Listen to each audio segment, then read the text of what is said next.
Well, welcome to all of you. It's fascinating to have people from all over the world. So many people at this time of the year, as we go into the festive season, are starting to kind of wind down. However, what's happening in the crypto world at the moment is very much winding up, and it's absolutely amazing, really, what is going on. I'm very, very grateful and excited tonight to welcome, three of the global experts in this space, David Orban, Michael Terpin, and Richard Titus. And one of the things that I've learned most in my life is that the most successful and easiest way to become successful is to copy people that are already doing it. So to learn from the best in the world, to understand what is going on, and really get the right information from the right people. When one looks at Bitcoin and what is happening, I have to say I'm fairly new to the game myself, and it's been absolutely fascinating what has taken place over the last year even, with Bitcoin now literally up 12, 13 times where it was 12 months ago. And then David Orban sent through an amazing piece of research that if you'd invested 10,000 euros in every single ICO in 2017, so both the good ones and the bad ones, and I'm sure we'll all agree tonight that there's a lot of bad ones, but you would have 13.2 times your money over the last 12 months. So this is clearly a space that we all need to be understanding. It really is, fascinating what is happening around the world and how things are changing. Also, when you look at the funding space, it's also fundamentally changed the way that businesses are now being funded. About 4 years ago, the Jobs Act in America was passed. It really allowed crowdfunding to come into the game. I had the privilege of speaking at South by Southwest with these guys from Crowdcube, which is the biggest equity crowdfunding platform in the world. And in March this year, they'd raised over 50 companies had raised more than £1 million, and they'd literally raised £1 million in 98 seconds. But what was fascinating is that this was the first evolution of technology coming to the space, and now we've really gone to what they're calling crowdfunding 2.0, or the age of ICOs. And there's a lot of talk now around how venture capitalists are actually the next ones to be disrupted in terms of this digital revolution. And I got this research actually from the guys, Scott Myers and the team at NSL. And what was absolutely amazing is that more money was raised in the US in the first 6 months of 2017 through ICOs, and we're going to explain what those are in this webinar, than actually through traditional venture capital. And I stand to be corrected, Kevin, but I think the last time you and I spoke, it's looking to be upwards of 10 billion by the end of this year. That is what some of the comments were at some of the events we attended. Scott, I just wanted to double check. Are you showing a screen at the moment? Because if you are, we are not seeing that. Ah, that's a problem. Right. Let me share. So I'm going to just quickly go back then. Sorry about that. I'm just going to, can you see my screen now? Yep. Yeah. Right. So I'll just quickly go back over it.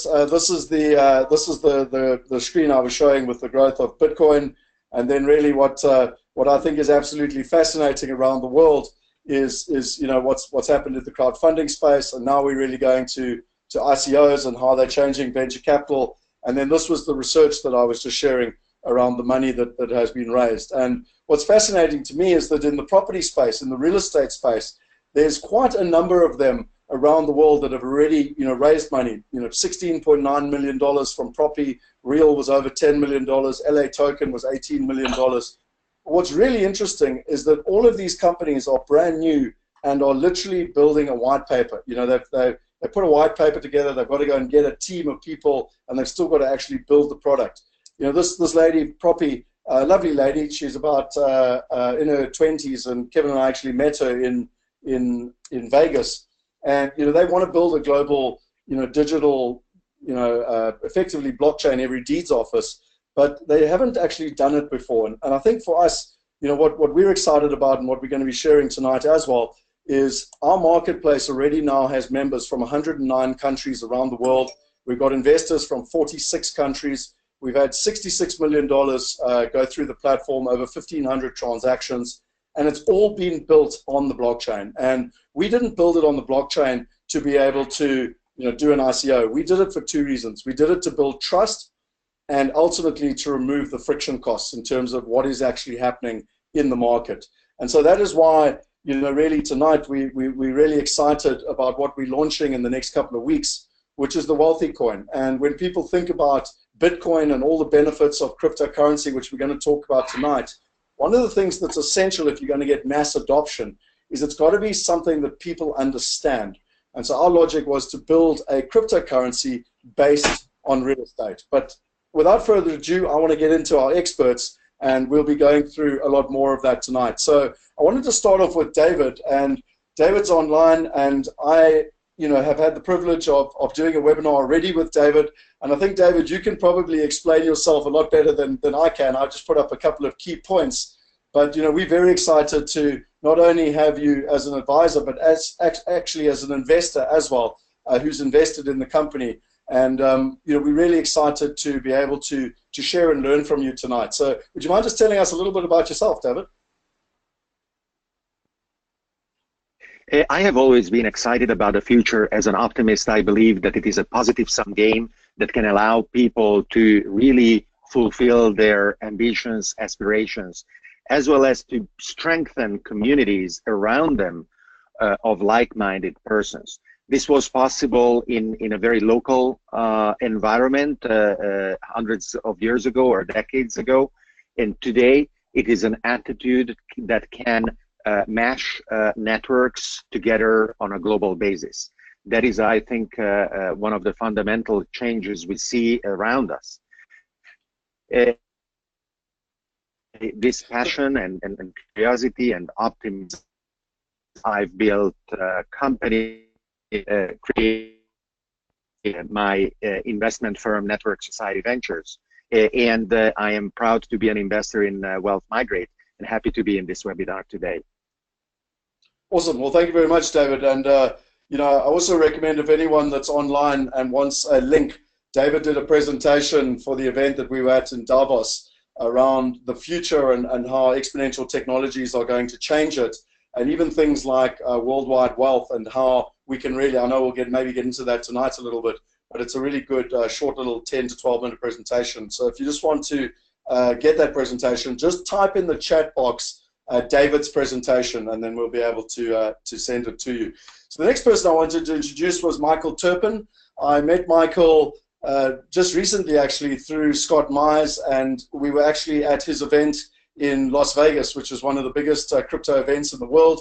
My understanding is that Michael has done over 64 ICOs, and including Ethereum, and really is one of the global authorities in both PR and communication in this space. And yeah, it's with a huge honor, Michael, also to welcome you tonight. Yeah, excuse me. Pleasure to be here. Awesome. And guys, this is for all three of you. If there's anything that I'm missing out, I've just tried to put up some headline stuff. But if there's anything that you think important, then let me know, basically. And then the last person was Richard Titus, and Richard actually kindly invited me to two events, one in Vegas and one in San Francisco. And we actually, again, if you're interested in those short little fireside chats that Richard and I did, we can share them with you. But Richard is very much an expert in this space himself, also a global authority. And maybe Richard, if you could give a little bit of background to yourself in terms of, so that people understand who you are as well, I think it would be wonderful for everyone. Yeah, so I'm Richard Titus. Everyone calls me Titus, which is a very long story. I'm a serial entrepreneur. Some of the highlights of my entrepreneurial career include co-founding a company called Razorfish, which is one of the biggest digital agencies, and its competitor Schematic, which is now called Possible, which are two of the largest digital agencies on the planet. I was chief executive of a company called And, which was the digital holding company for the Daily Mail Group for all their digital assets, including Mail Online. And I was head of digital controller of future media, which I think is my favorite title I've ever had, for the BBC for 2.5 years. Responsible for launching iPlayer, their mobile service, and really sort of more than half the products that they still have live. I got involved in crypto investing about 2 years ago, but I actually received my first Bitcoin almost 10 years ago from Brock Pierce as a spiff for signing up for some software program he was trying to launch. Wow. So you've been on a long ride in terms of where this is going and what is happening. So guys, it's really awesome. Pardon? I'm definitely whole. Well, it's awesome to have all three of you online. Really, really appreciate it. Kevin's also online, my partner, and helping us run the whole webinar. There's two things that are important just before we get into the Q&A. The first one is that there's a chat box. So if you want to just type away in the chat box, and or the other option that you've got is that we are actually using Slido as well.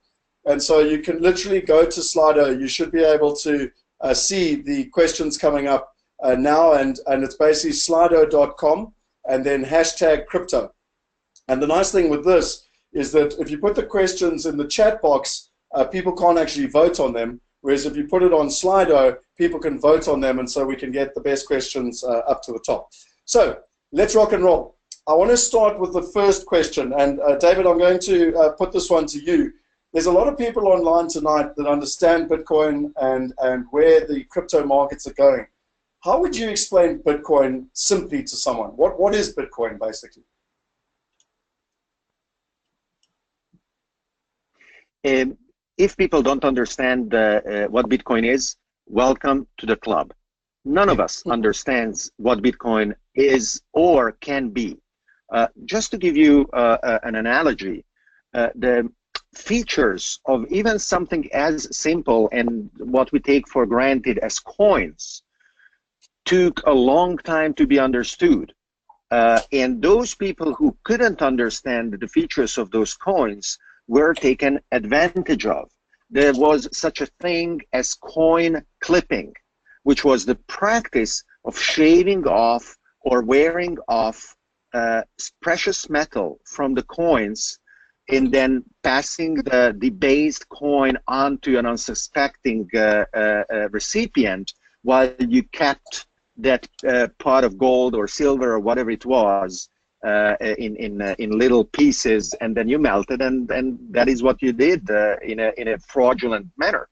But this was the reason why more recently the ridges and the edges of precious metal coins have patterns so that this shaving couldn't happen.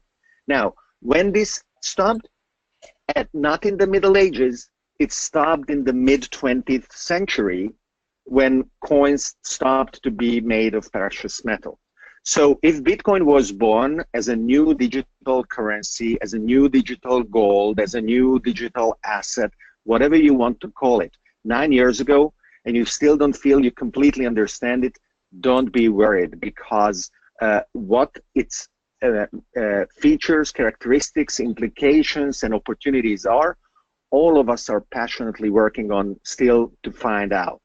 Now, the basic notion is that Bitcoin is the first application of an innovation, the blockchain technology that I assume we will get into more in detail. And as the first application, it needed to establish an example that others could follow, an example that purely digital entities, assets, could have persistent, reliable value that could be shared by many people, millions of people, or billions of people potentially, that could not be controlled, could not be subjected to the types of controls that other types of digital or traditional assets were. And up to now, Bitcoin spectacularly succeeded in this purpose of being a shining, driving example that others can leverage and base their further thinking and further actions on. How you use Bitcoin, whether you buy it, hold it, trade it, acquire products or services with it, is a different question. And as well as money, as well as an asset, as well as a protocol, Bitcoin is all of these things and more. Awesome. And you know what's interesting, when we did that workshop about a month ago, someone shared the information that what's interesting is that the price has 10x over, or 10x plus in the last 12 months. But what's also interesting is that the user adoption has. So it's gone from about 10 million people around the world that were involved in Bitcoin to more recently over 100 million people. I don't know if any one of the three of you have updated numbers on that, but I think the point being is that worldwide people are starting to wake up and take notice of what is happening in Bitcoin. It really, just to make a remark, I don't think that there are already 100 million people who are actively using Bitcoin. I think that number is the wallets, which is a larger number than the number of users, to be precise. Now, this means that there is even more that can be learned and gained by understanding Bitcoin, because in my opinion, it is almost sure that billions of people are going to be active Bitcoin users and holders, and that is the type of change that we are going to see in the next year or two or three. Wow. And I mean, it moves me very much on to the second question, which for Michael, you know, Bitcoin is really the currency, but it's actually built on blockchain. And, you know, Michael, you know, started and runs Transform PR. That's one of the biggest PR and communication and events companies in the space. Michael, how would you explain the blockchain to people? What is the technology and why is it going to have such a material impact on people's lives? Sure. So, and I also run Coin Agenda, which is a 6-time-a-year conference for investors in the space, which is the Las Vegas conference that many of you referred to, where people have gone to sort of learn more about this from experts. Next one's at the Consumer Electronics Show. And so really it's the opposite. Blockchain wasn't created out of Bitcoin. Blockchain was created by the creation of Bitcoin. So the concept of blockchain and the concept of Bitcoin all came from Satoshi Nakamoto. And, you know, this was somebody who showed up mysteriously as a pseudonymous person or persons. There's theories about who he, she, or they are, but none have been proven authoritatively. And came out with a white paper on Halloween of 2008, and it was largely ignored. And then the Genesis block is the creation of Bitcoin that fulfilled the white paper and created the concept of blockchain and put it into reality was in January of 2009. So we're approaching now the 9th anniversary of Bitcoin and of the blockchain. And it's always humorous when there's some people who are fans of what's called the private blockchain, where you took the open source code and basically turned it into something that would be just a walled garden, like in the early days of the web, and corporations didn't want to share information on the web, so they would sort of create an intranet that would be closed off from the rest of the world. And that's not that popular anymore. You just build a stack on the internet. So all blockchains really harken back to Satoshi's white paper and to the creation of Bitcoin.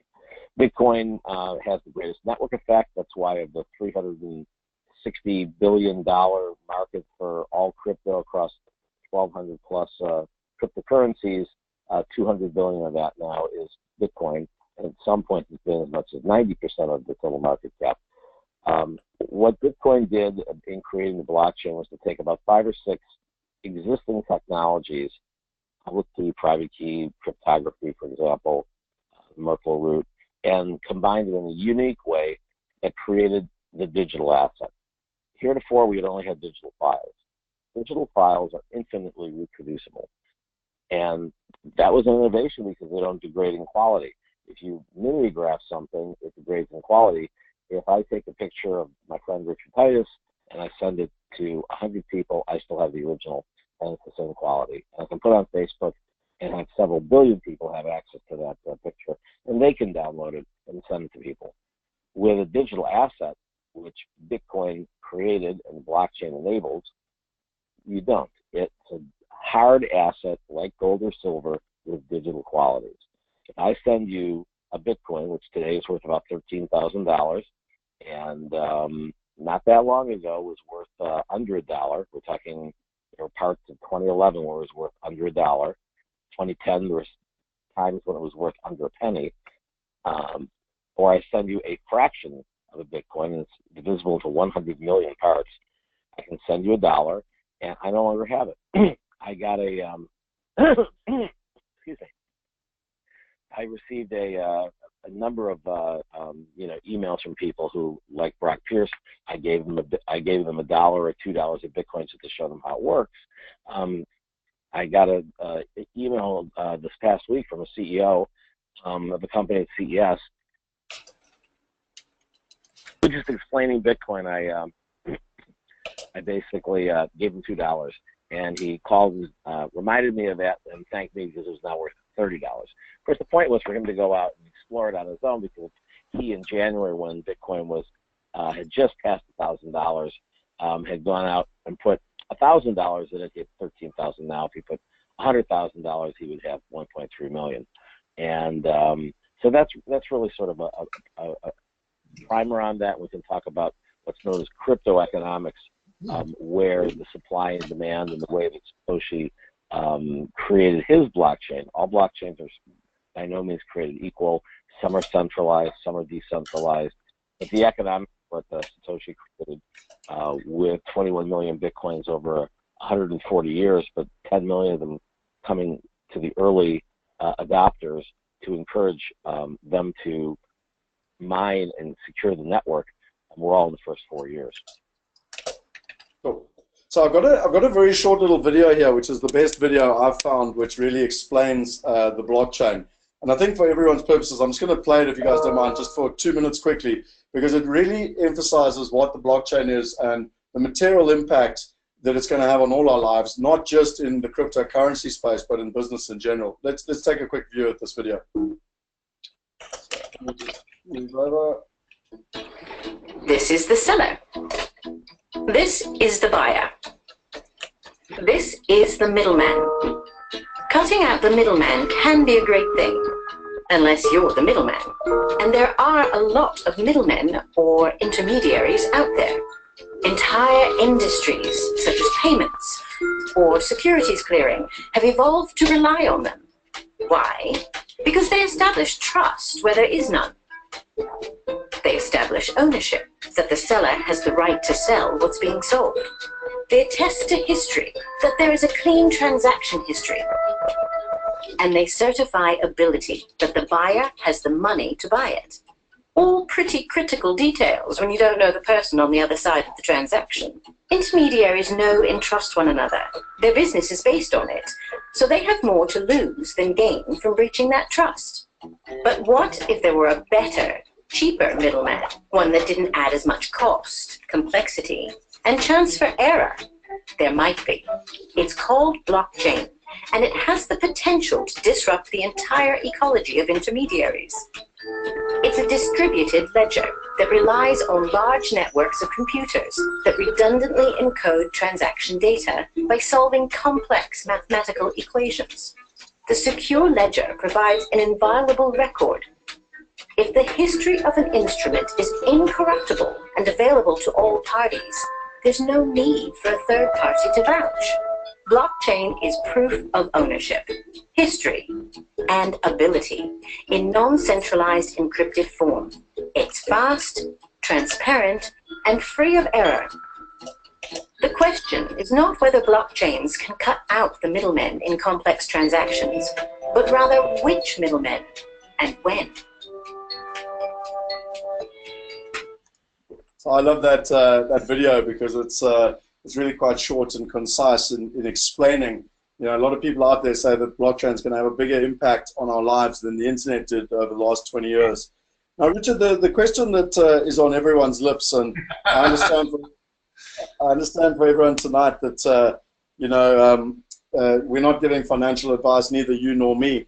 However, you know, just in terms of your experience, and you know, Brock Pierce gave you that Bitcoin, you know, 9 years ago or whatever. So you've been literally watching the space for nearly a decade.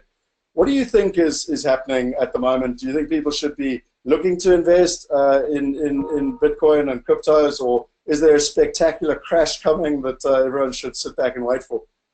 So as you said, the first and most important point to make is that I'm not a professional advisor. I don't have a Series 7 or any sort of financial license. However, from my personal advice, so Thanksgiving was interesting this year because everyone knows that I'm involved in Bitcoin, and ranging from my mom, who asked me what it was like to work at Bitcoin, which is kind of a great question, to my friends in Colombia who all wanted to buy crypto and were wondering which exchange in Colombia had the best rates, as if I just sort of magically knew that. What I tell people, though, is very simple. And I do give a lot of, I give investment advice broadly as an industry expert, not as an investment advisor. And my sense is that you're either a very long-term investor or you're a day trader. And if you're a day trader, I have no advice for you because I think you're crazy. If you're a long-term investor, then you want to look at investment trends. And if you look at cryptocurrency, specifically Bitcoin, but really also the underlying blockchain technology, we're talking about blockchain and smart contracts. I always describe them as blockchain is about documenting what is existing and what has happened in the past. And so the distributed ledger is a really, really effective way of just distributing trust, understanding, and meaning, and attributing all the sort of web of connections around those things in a long-term archive. And then smart contracts wrapped over the top of that creates a mechanism for trust in the future. So when you have these two pieces, the past and the future, interlocked together in software, you suddenly are going to transform. And I've done estimates on this where if you add up things like real estate transactions, banking transactions, legal transactions, law, criminal and civil, you start to add up what percentage of the economy this is. My guess is if healthcare is 6% of the economy, this is probably 25 to 30% of the economy. And a technology that's going to touch 30% of the economy, think about the multiple on that from the media business, which is 4% of the global economy. Wow. So, I mean, in terms of, if I'm hearing you correctly, it's one of the sayings that I love is that no one ever learned to swim by reading a book. And at the end of the day, you finally actually got to jump in the pool and get going.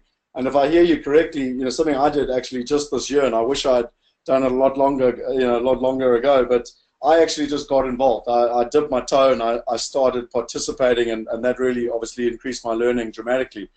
If people, a couple of things to tell people though is look, so there's never a good time to try and day trade your way into a market. So you should treat this investment like all other investments, and this one is highly speculative. So don't risk. I always tell people when they say, how much money should I put in crypto? I say, if you and I went to Vegas this weekend and you got really, really drunk and you woke up on Sunday morning and you'd lost all of the available money you were going to gamble and maybe a tiny bit more, how much is that? Okay, that's how much you should put in the category of today.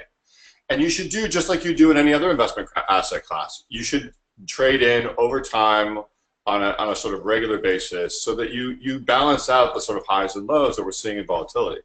Now, all of that aside, I told a bunch of people this right before Bitcoin went up, from 10,000 to 12,000. So some of them are calling me right now mad. But if it had gone down to 6,000, they'd be really happy.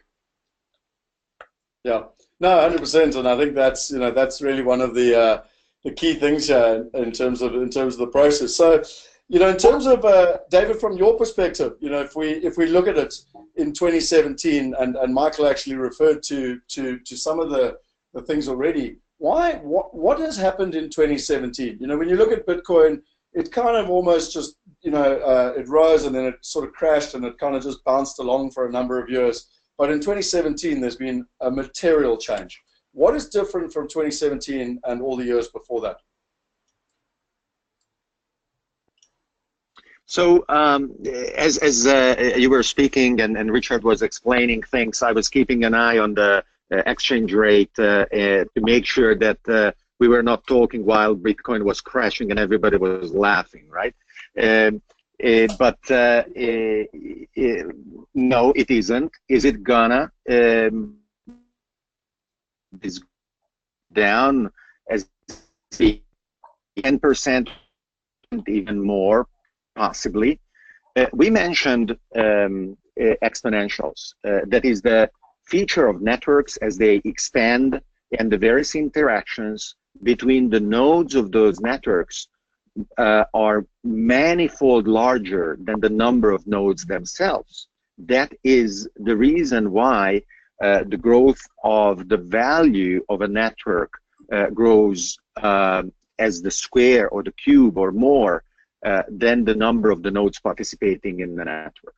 So what has been happening, not only in 2017, but in 2011, 2012, 2013 as well, is that the network of Bitcoin users and the types of blockchain applications that drive the adoption of Bitcoin has been broadening and strengthening. It also was the case that as this base got larger and larger, and as the relative resilience and volatility of Bitcoin, respectively, has proven to be very high and progressively lower, some people started to trust Bitcoin more than their own national currency. How many people? In which countries? It is actually possible to establish what national currencies are now less reliable in terms of volatility or in terms of progressively losing value to inflation than Bitcoin. And whether it is Zimbabwe or Venezuela, which are extreme examples, or whether it is the US dollar or the euro, if you are in Greece and everybody seems to be out to really destroy your personal wealth, more and more people are saying, listen, not everything for sure, but why don't I trust a little bit of what I own to this crazy thing that I don't understand, that a lot of people don't understand, but has apparently staying power. And this staying power means that there are a lot of people that even if Bitcoin were to go during next year to 6,000, losing 50% of its value, or even 3,000, losing from today's valuation 75% of its value, there will be a lot of people ready to buy. And that means that there is an ability of the network to support itself.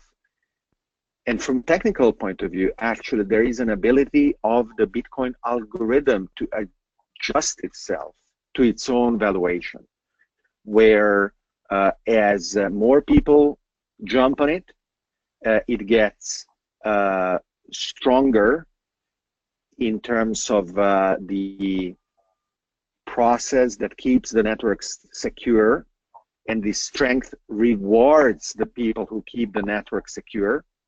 But if it were to get weaker, that activity of keeping the network secure would be made by the very algorithm of Bitcoin easier, so that it wouldn't be abandoned. It wouldn't be like there are in the Midwest abandoned shopping malls that nobody wants to touch ever more, and they are just going to crumble and disappear, and every possible investment there is gone. There are self-supporting mechanisms in Bitcoin that are incredibly resilient. So where do you? I mean, David, you've just shared some of your thoughts. I mean, Michael, from your perspective, you very much got your finger on the pulse. Like you said, you run a Coin Agenda, which is where you get speakers from all over the world and people that are really in touch with what's going on, not only in America but globally. What do you see as some of the big highlights that you think will happen in the next 12 months, in 2018? Yes, and excuse me, a little bit of a frog in my throat. I think that to add what David said, one big thing in the supply and demand curve, and I, talked about this a lot when it happened last year, is the halving. So, as I explained earlier, there's 21 million Bitcoins that will ever exist, and they are created through the act of mining, which is essentially decentralized payment processing through people who just run a computer program. In the beginning, you had to highly incentivize them to use their computers for something that was incredibly experimental and might someday be worth money. And a year and a half later, there was only about 100 people using it, and they could use the technology to send an asset back and forth, but nobody really used it for anything in terms of purchases. The first actual purchase was the famous Bitcoin pizza, which was actually 2 pizzas, and it was not bought by the pizza place. It was bought from one miner to another when the miner in Florida said, hey, if we're supposed to be the future of money, how come we've been doing this for a year and a half and I still can't buy anything with it? And a gentleman in London said, what do you want to buy? He said, I'm hungry, I'd like a pizza. So the gentleman in London called up Papa John's, Jacksonville, Florida, and used his credit card to buy 2 pizzas for $25. And Laszlo, the programmer from the miner rather from Jacksonville, sent him 10,000 bitcoins, because that was the price of Bitcoin back then, on a sort of peer-to-peer basis before exchanges. You would basically go to a website called Bitcoin Talk, that still exists today, where people would talk about Bitcoin and where it was going. So for the first 4 years, 10 million of the 21 million Bitcoins that ever exist were created, and there wasn't a lot of demand. When the halving happened, and of course, it's experimental technology, nobody knew if it would go smoothly, you all of a sudden had the daily reward get cut in half. So instead of people who are mining getting a reward of 50 Bitcoins every 10 minutes, it went to 25. That meant that the increase of new Bitcoins into a system that had increasing interest and demand was cut in half. It took a couple of months for that to sort of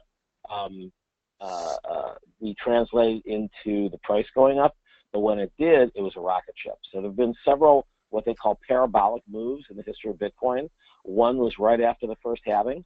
So the first halving was November of 2012, and the price of Bitcoin in January of 2013 was $13.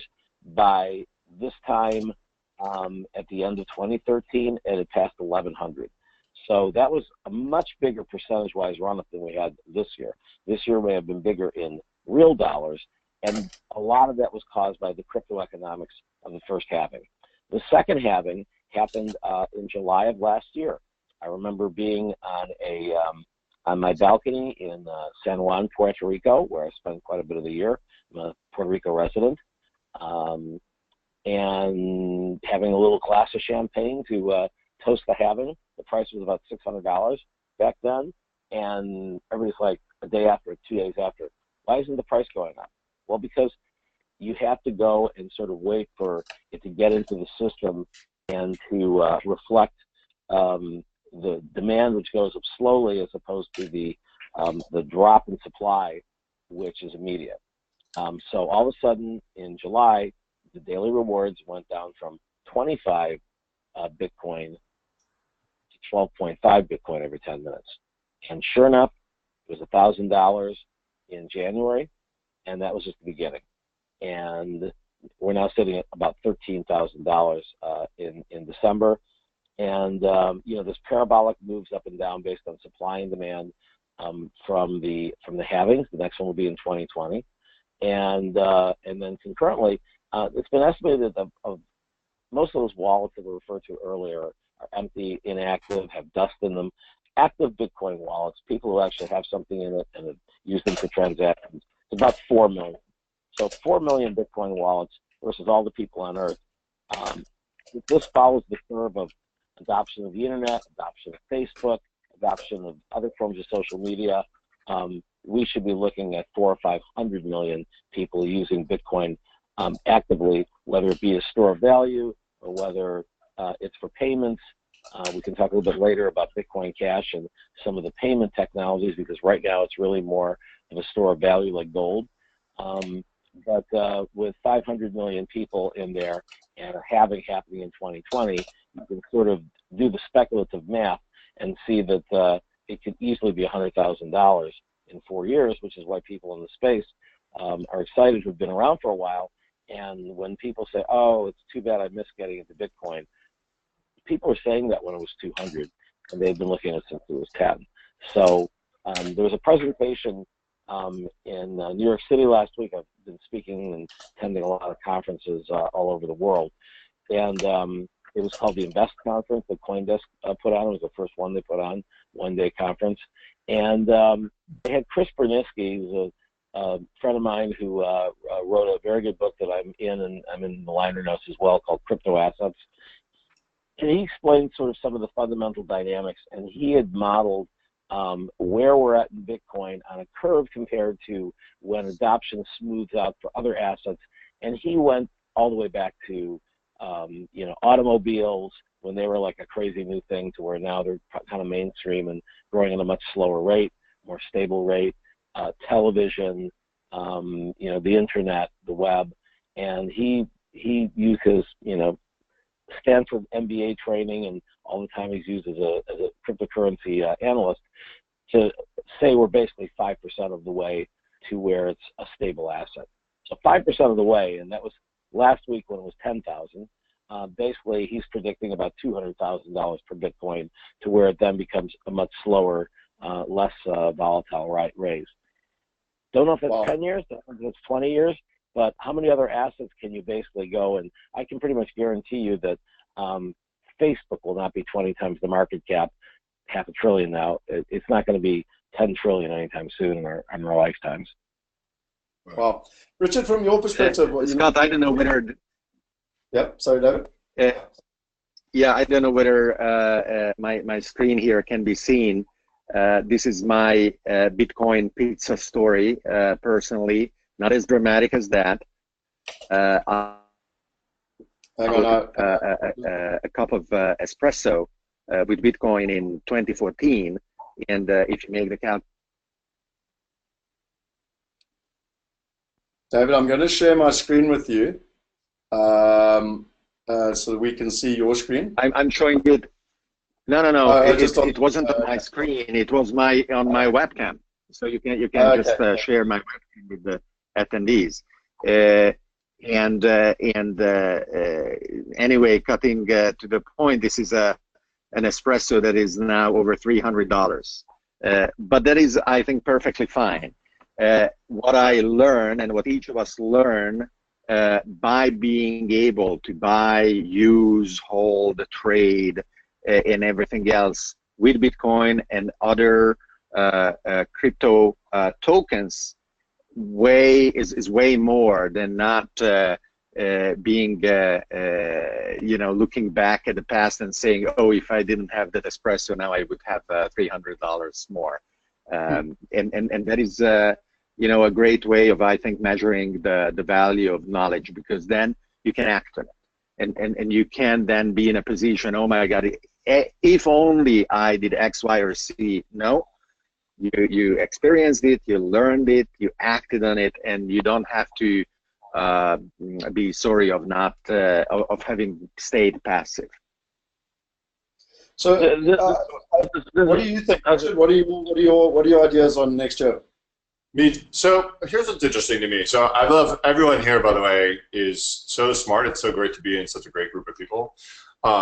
And I do feel like I'm the neophyte here. But as a VC and an entrepreneur, I've always learned to follow the social signals when looking at business opportunities.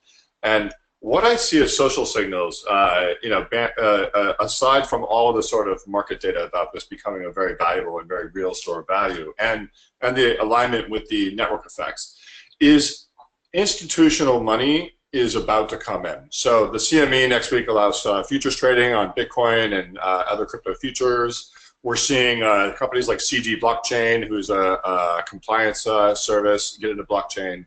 The number of people I know from hedge funds, even pension funds, who've reached out to me, family offices, who want to learn about this asset class and who are really, really interested in getting in, tells me that this is 1997, right before the internet boom, and if you're going to use an analogy. But I think, as I said before, this one's going to be much bigger, because if you look at the parallels of how much the internet just changed publishing, maybe some networking and distributed computing, and maybe some workwear like Lotus, this innovation is going to change everything that has a transaction or an exchange of data or a trust factor to it. And so I think in 2018 you're going to see a maturing of the capital markets and treating this as an asset class that lives on a plane with other asset classes. I think you're going to see a shift from only utility tokens to a blend of utility tokens and security tokens. Security tokens are tokens that behave more like a stock share or an option or a warrant or even a derivative. And I think you're going to see the rise of protocols. So right now we have Ethereum, Bitcoin, Ripple, possibly Tether, and a few others. I think in the next year you're going to see Hashgraph, EOS come out, and you're going to see 3 or 4 other new ones that we don't even know about, that 2 kids in a garage, one in Stanford and one in Kiev, are working on right now. And so those are the things that really excite me, is thinking of watching this technology mature from where it is, which is still really, really early. I mean, if we're using the analogy of the internet, Mark Andreessen hasn't left University of Illinois to go out to San Francisco and start Netscape, right? We're still using Mosaic, and we're all going, oh my God, this is a big deal. But as we move to broad consumer adoption, this is going to become an ecosystem that really changes fundamentally the way business is done, the way we look at sovereign boundaries, and the way we look at money and trust. So, and it's really interesting, you finished on the word there, trust. You know, Michael, from your perspective, my uncle taught me at a very young age that, you know, how do you manage risk? And what he said to me is work out what your worst case scenario is, and if you can manage that, then everything else is upside. And to some extent, Richard, you've actually said that about, you know, the night out and what would you be prepared to lose. But what are some of the risks, Michael, you see in this space, both for the industry and for investors, that they should kind of keep their eyes open about? Sure. Well, there have been a number of times when external events have disrupted the overall adoption curve and the price curve, which if you just look at the charts, which, you know, David had some great ones, but you can also go to blockchain.com, which has a whole selection of charts. This is a company that does wallets, but it also it has a lot of great information around adoption and adoption curves and cycles. And the supply and demand is disrupted, and, you know, that's why I'm so busy these days with my PR firm, and we've worked with over 150 blockchain companies and over 60 ICOs, is that perception is reality in this space. And in many fast-growing, emotionally driven markets, you know, there's a rush for the entrance and there's a rush for the exits. And this happened with the internet, with the dot-com mania. It happened with, you know, the Roaring '20s. I forget if it was J.P. Morgan or it was one of the early tycoons that said, you know, when my shoe shine boy started giving me stock tips, I sold everything. And, you know, yesterday, he wasn't giving me tips. He was just telling me about what he had learned about. My Uber driver, when I was speaking to my fellow passenger coming from the Token Summit about different cryptocurrency trends, he turned around and said, have you heard about the Power token? And apparently, I hadn't actually. Venezuela is now going to be supplementing its real failing fiat money with a token that is going to be backed by its oil and gas reserves, which is phenomenal. Of course, there's a lot of people who are skeptics who say, yeah, right, go and try to collect those oil and gas reserves, and it'll be centralized and probably unauditable. But between that and what Gabriel Abed is doing to get governments onto the blockchain, it's a step toward moving away from the world that has, you know, been since the creation of the Federal Reserve in the early part of the 1900s, a world that has not been asset-backed. And, you know, prior to that, you know, the rest of civilization, we valued gold and feathers and, you know, coins and paper money were just simply bearer notes to exchange for those assets of gold and silver.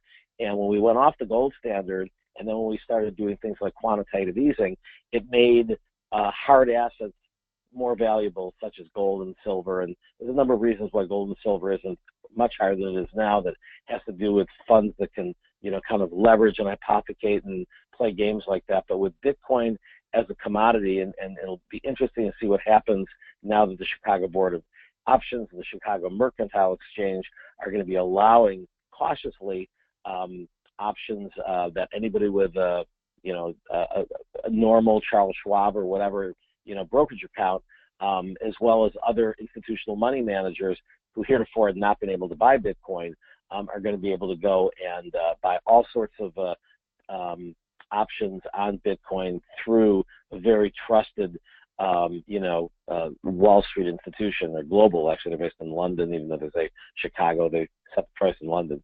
So we're at the point now where we're just getting this kind of massive mainstreaming. But, you know, when the boom happens, a bust happens. But the nice thing with Bitcoin is that, you know, in the traditional stock market bust, like the dot-coms, you had venture capital firms and boards that would fire the CEO of promising companies. They would liquidate it down to be able to, like, just get something out of it. And we don't have that with cryptocurrency. Ethereum went through a crisis last year where they rolled back their blockchain to eliminate a $60 million theft that happened from a token called the DAO. If that was a venture-backed company, they would have fired Vitalik. They would have probably shut down Ethereum. Instead, the market reacted by taking Ethereum that started at 30 cents in its crowd sale, had gone up to about $30. It was roaring at that time, and it went down to like $6, and it stayed that way for a while. But believers said, you know what? I believe in this, and I'm going to buy more at $6, and today it's $450. So the community being able to go and have governance instead of its speculative board of investors who often are misaligned in their incentives with the holders of the token, because again, utility tokens are not securities; they're assets, and they're a community that holds these assets, and they're able to vote. So even though there's usually a reaction because the quote unquote dumb money, the masses, they typically buy at the top and they panic sell at the bottom. I mean, sorry, they reverse. They sell it. They buy at the top and then they panic sell at the bottom. The smart people basically go in and look at the long-term trends. Don't day trade, because you could have lost a lot of money on fees if you day traded for the half a year, oftentimes where the price was just flat and stable and boring and normal, and then you have these parabolic moves. But every time there's been a parabolic move, the baseline of what comes after is higher than you started before.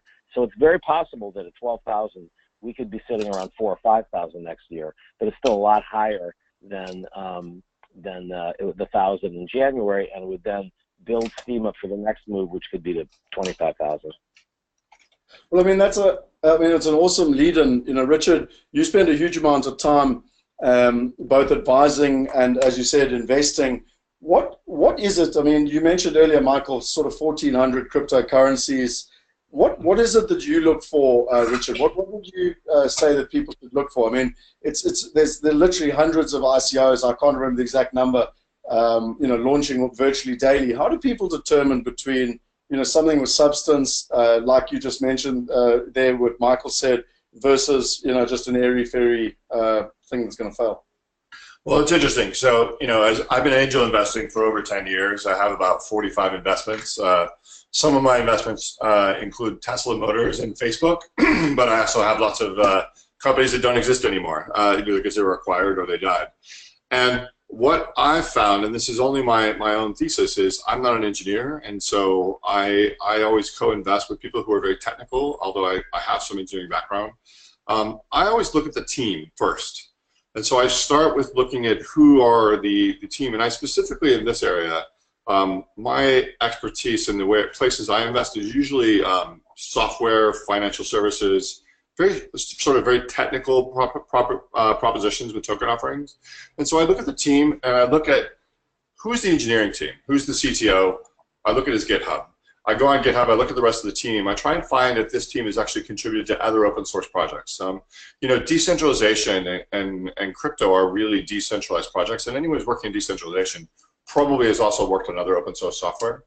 I then go to LinkedIn and I look at the leadership team, and I look at who they know and who I know, if we have shared contacts that maybe didn't introduce us, and I go and vet them that way. I then try and spend some time getting to know the management team before I ever speak to them. So maybe they've had one inbound call, but before I go back, I did this with you, Scott, actually. I went and looked at sort of writings, public communications, messaging, and I just try and get a feel for who this person is. And based on that sort of social proof and sort of team validation layer, then I start to go deeper into the proposition, into the market size, sort of all the basic fundamentals you learn sort of from, it's an excellent book by Jason Calacanis on investing in startups. I think everyone should read it. And you run through the basic process. But I always begin with team. I think team matters the most. I think the social proof of who else is involved in the project matters. And I think how big is the market opportunity and how much does this team really understand the market? Those are really the things I look for. Excellent. David, anything from your side that you would add to that? Yes, definitely. I would add in a broader sense, if we are not only talking about blockchain startups and blockchain-based or token ICO opportunities, which share the zeitgeist of what they do and why they do it. in a broader sense, I would add a fundamental criterion: timing. There are so many buzzwords, so many things that are always there to explode, right? Virtual reality, Internet of Things. The first time I used the virtual reality goggles and virtual reality gloves for manipulating objects was 1991. Actually, 1990. So it was 27 years ago. And there have been countless startups that failed in bringing virtual reality to the masses. Augmented reality, virtual reality, is it now here to stay? It is a very important question for those who invest in those startups. So timing is fundamentally important. Yeah, look, I very much agree with that. And we've got a couple more questions, and then I'm going to just talk a little bit about the wealthy coin. And, for me, I also believe that if we've spoken a lot tonight about supply and demand, and to really get mass adoption, it's got to be something that's easy and that people, truly understand. How would, and this is really an open question to all three of you, but if someone wanted to get started in crypto, what would be the one or two things that any of you would say to someone in terms of getting started? Any advice on how to get started? Well, the easiest almost everywhere is to sign up on Coinbase. Coinbase is a blockchain unicorn. They received hundreds of millions of dollars of traditional venture capital funding, very solid, and they invested a lot of that money in ease of use. So Coinbase today is one of the easiest on-ramps for going from your bank account or credit card to owning Bitcoin, Ether, or Litecoin. These are the three cryptocurrencies that they currently support.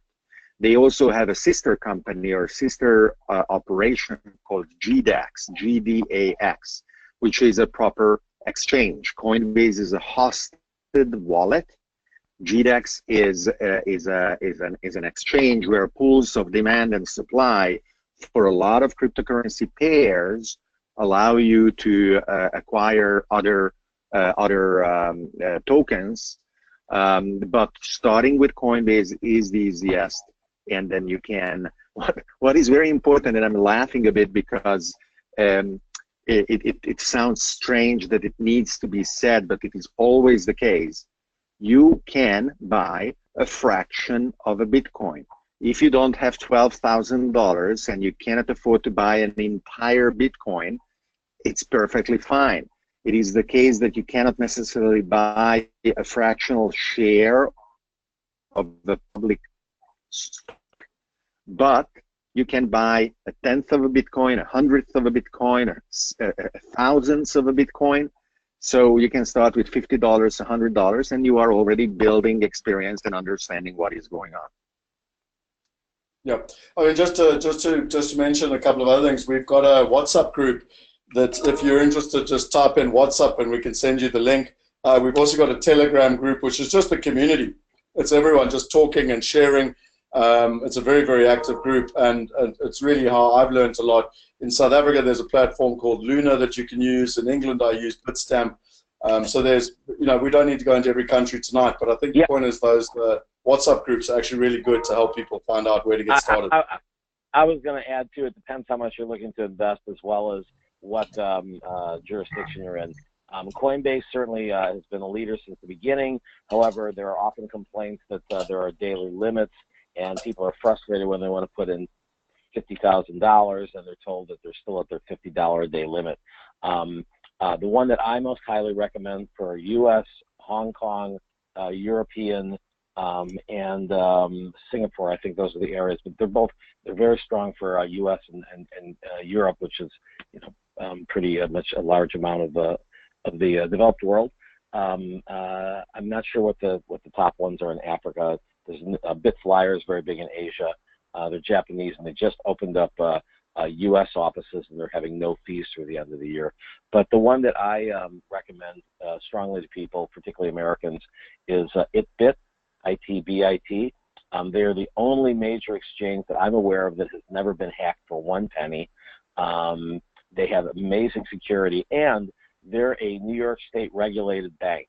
So the money that you put in is actually FDIC insured. I'm not aware of anybody else that has that. And the other thing is that if you're sort of like putting in large amounts either way, your bank sees it as coming from another bank. And so if you're sending them 10,000, 100,000, $250,000, or withdrawing that much, and I think their limits are about 50,000 a day that you can apply for, you know, never a problem because they are a New York State registered bank, and I'm a big fan of them, and they have really good security because they use Google Authenticator twice. You have to go in with your password, then your Google Authenticator, and then once you move your money, you then have to use Google Authenticator again, and then it still gives you a few hours to cancel in case you didn't mean it. So I'm a big fan of it. Wonderful. So, Richard, from your perspective, I watched a very good video about a week or two ago, and one of the greatest risks to kind of cryptos was actually governments and regulation and really going after the exchanges. What is your thoughts on that, and you know, how do you see the next couple of years, you know, working out? Because technically, you know, this actually disrupts governments itself. What are your thoughts? Well, it's interesting, right? So I've spent a lot of time in the last few months talking to both regulators, people around the regulated financial markets in the U.S. I think the last 10 years or so, and Michael knows this more than me, the regulators have taken a light touch approach, and they really just wanted the innovation to happen. They didn't want to crush it with sort of overwhelming rules and limitations. I think now that we're seeing the amounts of money we're seeing move into the market, and this is even before the institutions really get serious about this, I think that the U.S. regulator, at least, is stepping in and starting to take a more active role. And they began this sort of with some guidance around things like the DAO, which I thought actually I kind of agreed with. I thought the advice on the DAO was absolutely accurate and correct. And if you remember, they took no action. The DAO, if you don't, for the people who don't know, was a decentralized venture capital fund where using the ERC and the ERC20 and Ethereum token, and you basically would vote on opportunities and deals. Someone hacked it. Actually, someone who helped write the smart contract cheated and put some money in there for themselves, and this actually caused a fork of Ethereum. I don't want to distract us too much, but what was interesting is they said this was A, a security, and B, would probably have been subject to regulation, but chose not to act. The next thing they did is they talked about promoters, celebrities who are getting people to buy tokens, and they said, this is, you have to disclose that you're being compensated for this work, which I think, again, makes perfect rational sense. Then the third thing they've started to do is look at some of the real bad actors. So you've seen in the last few weeks a couple of enforcement actions, one in particular, around very fraudulent ICOs. ICOs that claim to be asset-backed but literally had nothing going on.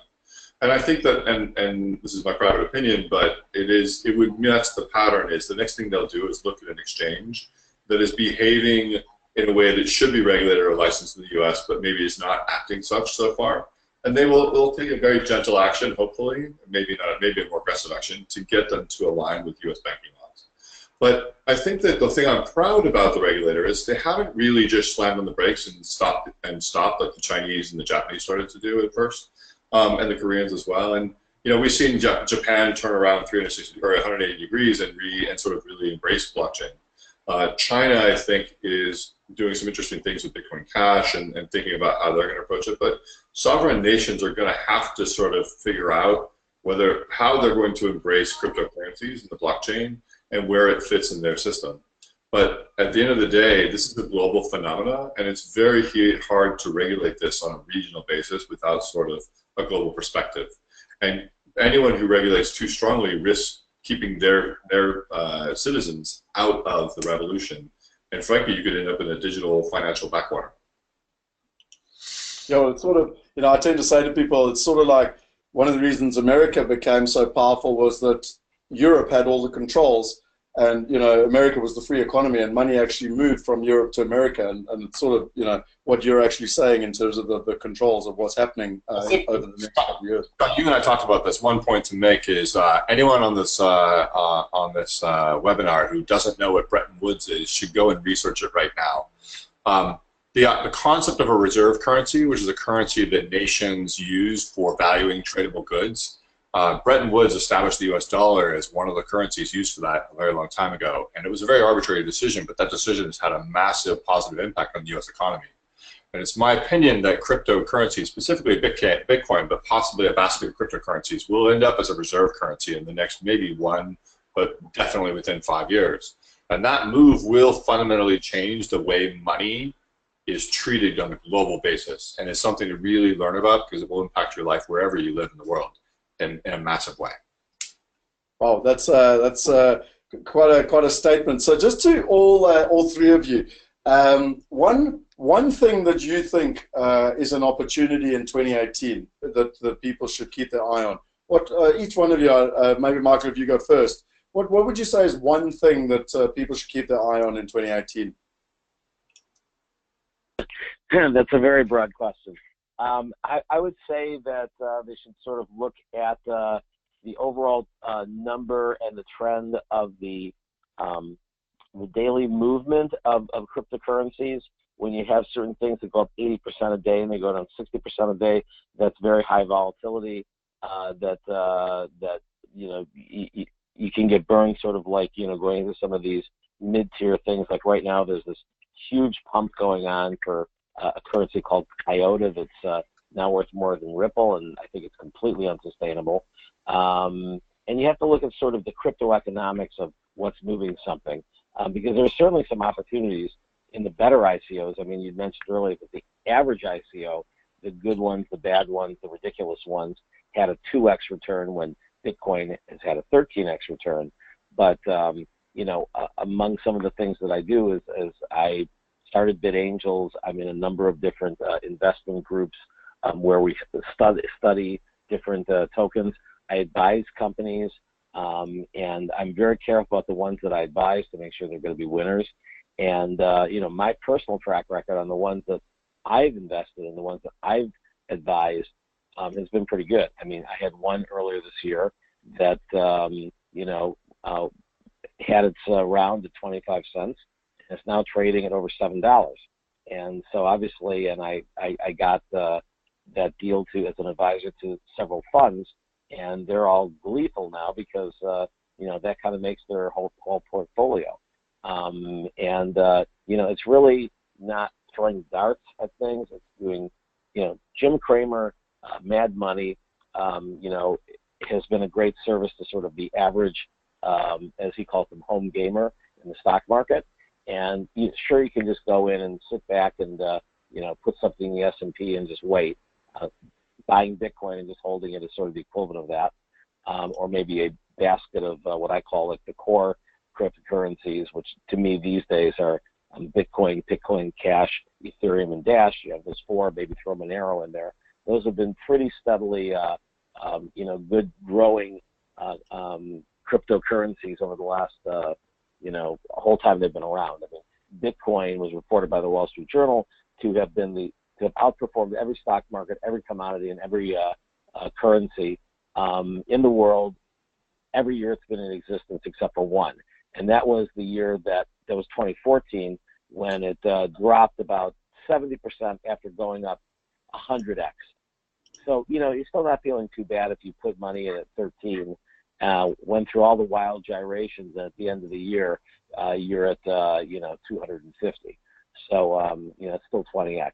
Just that obviously it would have felt better if you perfectly timed the market at the top, which is why day trading is not good, but looking at numbers and determining when to pull things out is. On the other hand, running out of hands here, you don't want to sell too soon. I had one company that I worked with that went out at 16 cents, and I sold most of it when it doubled because I heard rumors that it was having trouble developing its product, et cetera, et cetera. It's today at $40. So, you want to basically tier when you get into an investment. Think of it as long-term. I mean, there's a lot of people who got into Bitcoin at, $1, and then it went up to 30, and they panic sold when it went back down to $1 again, and then walked away and woke up a year or two later, and it's like $11. And it's like, wow, I guess I missed the boat. And then, again, you hear this frequently. I missed the boat. It's $11. Same thing with Monero. And Monero, I first heard about from one of the initial core team, and they basically said, we think this is the next Bitcoin. Here's why, privacy, blah, blah, blah. It was 60 cents at the time. I went back. This was at the Satoshi Roundtable, which is this annual gathering of the top influencers in cryptocurrency, usually on a secret island outside of the United States. It's always in a tropical resort, and it's limited to the top 50 people in space. And, you know, a lot of people come in and present new projects. And I really liked Monero. It was 60 cents. So I'm going to go back and buy some. I went back and it was 90 cents. I said, too late. I did buy some, but I would have probably bought a lot more at 60 cents. Today it's $250. So, and many people are bullish about it going further. So you have to be long-term in your thinking, but sort of watch the up and down movements as potential buying activities. If you're, you know, Jim Cramer, back to him, said if you're going to be a home gamer, he says diversify among 4 or 5 stocks and spend an hour a week, you know, studying them, reading the reports, you know, the earnings reports, etc. Well, here the equivalent of the earnings report is reading the white paper and reading what analysts say about it, because there are sort of some new analysts in the field. And as Richard said, look at the team, see what they've done before, see if it's just you know, kids with a white paper and an idea, and you know, no real investors or advisors of note on the project, or it's something that, you know, is perhaps, I think that the big trend in 2018 is the adults are coming back into the room, meaning that the ideas with white papers are not going to fly. It's going to be existing businesses that already have revenues coming in that have found a logical way of tokenizing. I worked with a company just that finished its ICO called Wax. It was, you know, similar to Wealth Migrate, building on top of an existing base and tokenizing it. And they raised $80 million, and I think they do great when they start trading. So this is what you look at. Don't be distracted by all the blinky things out there. Read it and see who else is investing from the big names. Wonderful, David. From your perspective, you know, and this is to you as well, Richard. Actually, probably all three of you. You know, John McAfee came out yesterday or the day before, where he predicted that Bitcoin would be at $1 million by 2020. He originally said 500,000, and he said he would eat his penis or something, which was a bit bizarre. But anyway, what do you guys think? Where would you put the price of Bitcoin by 2020? It's not you. You won't be held to it. It's your opinion, but I'm just interested. You know. In 1995, Bob Metcalfe, the inventor of the Ethernet, predicted that by 1996, the internet would go spectacularly supernova and then crash. And if not, he was ready to eat his words, not his penis. And he was wrong. And at a worldwide internet conference in 1999, he printed out his prediction on a sheet of paper and then put it in a blender together with some liquids and drank it. So he was true to that. He came through. I know John personally, and I certainly wish for his prediction not to cost his penis. It sounds an incredible number, right? It sounds an incredible number. And I don't think he means by January 2020. He means December 2020. Definitely, that is what he will say if you ask him. So there's three years to go. 3 years in the crypto space is a long time. One order of magnitude increase basically happened during 2017. If other 2 orders of magnitude increase happen during these 3 years, that is where we will end up. So what is required for those 3 orders of magnitude to go from 10,000 to 100,000 and then to 1 million? We need to broaden the adoption of Bitcoin and blockchain, and we have to strengthen the success of solid, honest, practical, and meaningful and valuable projects like Wealth Migrate's Wealthy Coin, because those create a virtuous circle. And if we calculate the network value of Bitcoin, and then we try to multiply together with that what the other crypto tokens are going to be worth, so the network value of the global blockchain ecosystem, that will be a quite staggering number. Today it is around $300 billion. So that will be in the tens of trillions of dollars. And tens of trillions of dollars is actually starting to be comparable to global money supply, that very significant macroeconomic indicators. So he expressed it in an extremely colorful manner, but underlying there are fundamental global socio-economic shifts at play that all of us will have to understand in time in order to adapt to them, because they are coming and they will sweep enterprises, governments, individuals, communities in their wake, and we'd better be riding the wave together with everybody listening to this webinar rather than being swept aside by it.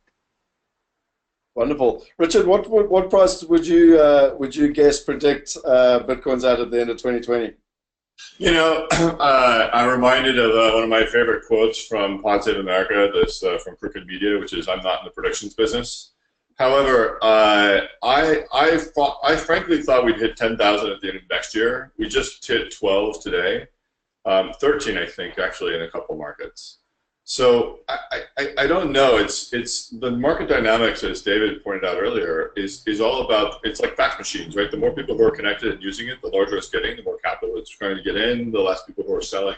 As long as those functions stay the same, as long as our geopolitical situation stays the same, as long as there's no major impact or event that causes people to lose confidence, I think tripling, quadrupling, quintupling, these are all reasonable expectations. It's really about what percentage of the global wealth is going to be held in this new store of value as a hedge against, you know, all the other vagaries of geopolitical instability. Okay, and Michael, from your perspective, what is your thoughts on 2020? Well, I predicted in 2014 that we would be at 10,000 by 2020, so I won. Now, in 2020, you know, I think there's two paths to go. If Bitcoin continues to sort of be the leading store of value, and nothing sort of comes around to sort of like, you know, replace it. If there's, I mean, there's a number of competitors in terms of both store of value that simultaneously are faster at ordinary transactions. I mean, the Bitcoin Cash initiative, that all the old timers have both Bitcoin Cash and Bitcoin because it was a fork, meaning that at the time of holding it, they got both. You know, it's possible that Bitcoin Cash can make another run at Bitcoin, and that will probably come out of Bitcoin's market cap.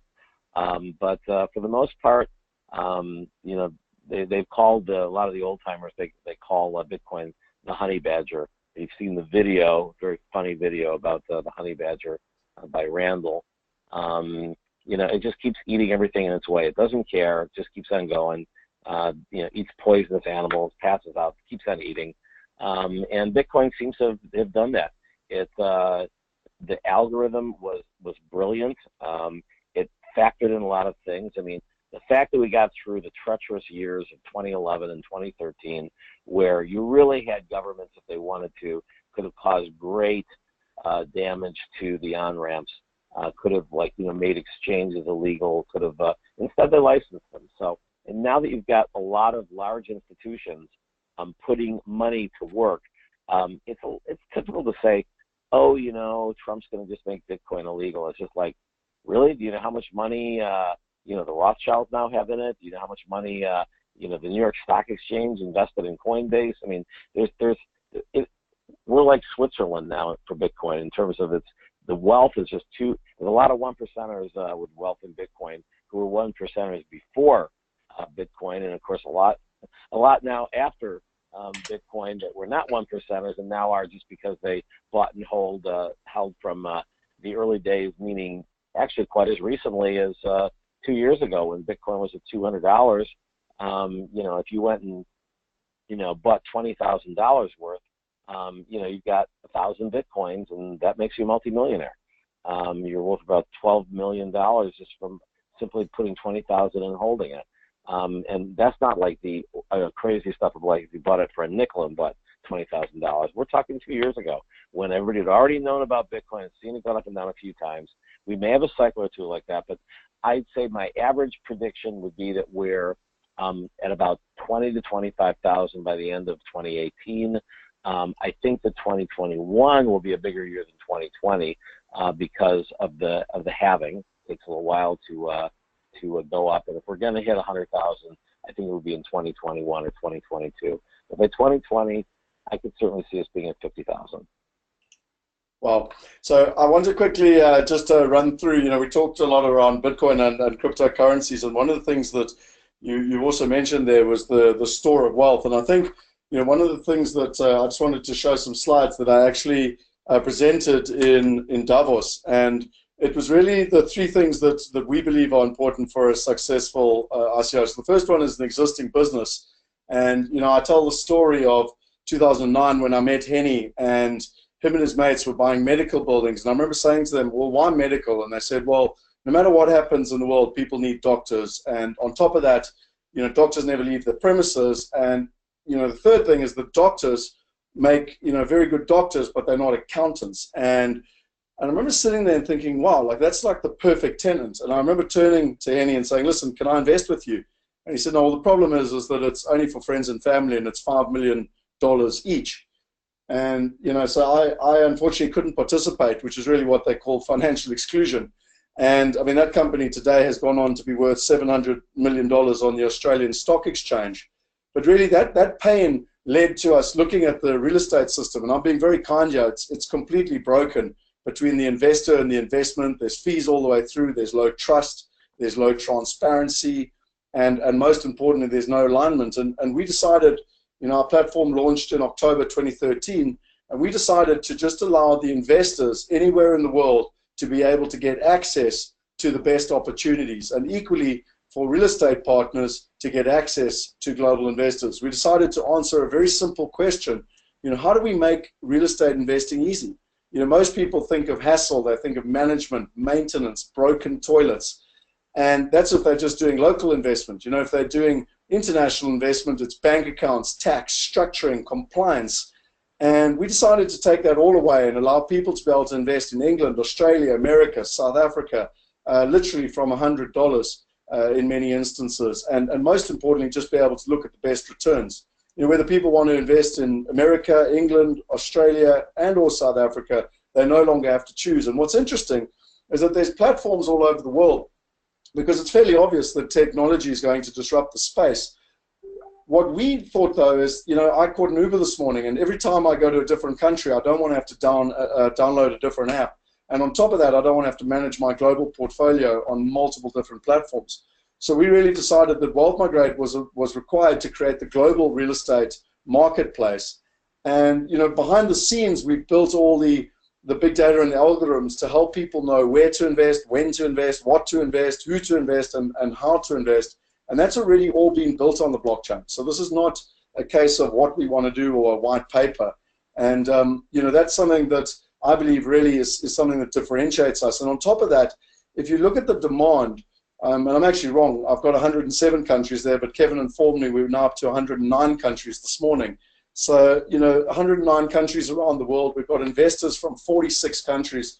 This is an operational platform that has a lot more to it in terms of its growth and its scale. And what's fascinating is that we've actually only really spent marketing money in South Africa and China. So there's 44 other countries that have participated, and that's what you were talking about with the network effects.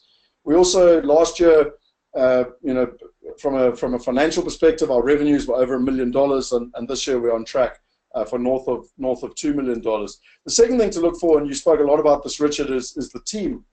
And you know, we worked really hard to balance the team. So if you look at the marketplace here, Justin Clark actually started private property in 1997, and has built marketplaces in 18 different countries. Joyce Scoffler is one of the leading ladies in fintech in America.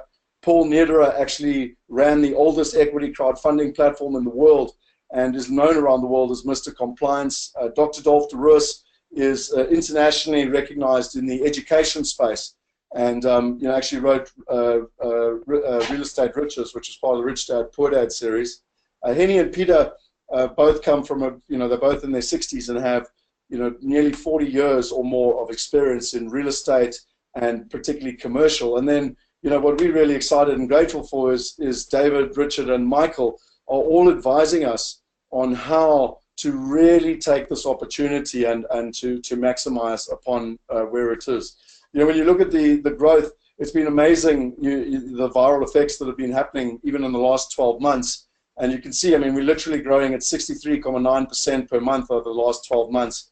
And then on the transaction side, that's where people are physically, you know, investing. And you can see that quarter on quarter, obviously we haven't finished quarter four, but quarter on quarter they're growing in terms of where they are.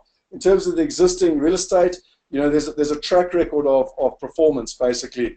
And you can see here between 10%, 11%, 8.49%, 8.29%, and what most people don't know is they can actually invest using Bitcoin. So anywhere in the world, they can actually participate in that. And then the last thing that I think is really important is ultimately down to supply and demand, and that's how, you know, really it's simple economics 101. You know, Peter Diamandis says the world's biggest problems are equally the world's greatest opportunities, and you know, when you look at it, 49% of the world's wealth is held in real estate, and yet only 12.9% of the world's population actually has access, you know, to that real estate. And of that 12.9%, less than 1% of us in the Western world, so that's in England, Australia, and America, will actually retire wealthy. And you know, we actually believe that it's disgusting and that it's time to change that. And so, you know, really what we wanted to do through the platform was empower the 99% to be able to invest like the top 1% in the same type of assets as the top 1%. Our vision is to get investing down to as simple as a swipe of a finger and to make it from as little as $1. And now people can hopefully understand why the cryptocurrency and the blockchain becomes so essential, because it not only enables trust, but it drops the friction costs to enable this to happen. You know, a lot of platforms out there are talking and they write a nice white paper and they're going to change the world and they're going to fundamentally shift things.